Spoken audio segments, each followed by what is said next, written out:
হাজার বছর ধরে আমি পথ হাঁটিতেছি পৃথিবীর পথে। সিংহল সমুদ্র থেকে নিশীথের অন্ধকারে মালয় সাগরে অনেক ঘুরেছি আমি।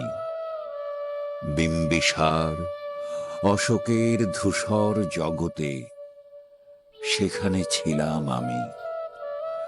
আরো দূর অন্ধকারে বিদর্ভ নগরে আমি ক্লান্ত প্রাণ এক, চারিদিকে জীবনের সমুদ্র সফেন।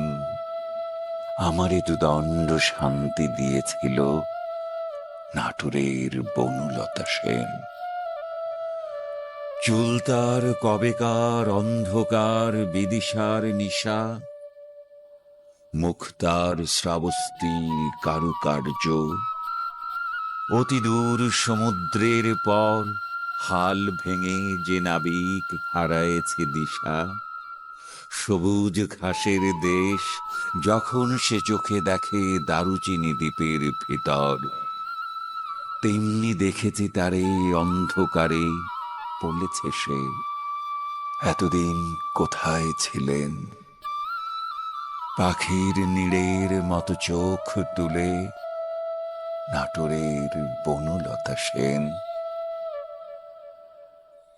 সমস্ত দিনের শেষে শিশিরের শব্দের মতন সন্ধ্যা আসে। ডানার রৌদ্রের গন্ধ মুছে ফেলে চিল। পৃথিবীর সব রং নিভে গেলে পাণ্ডুলিপি করে আয়োজন। তখন গল্পের তরে জোনাকির রঙে ঝিলমিল।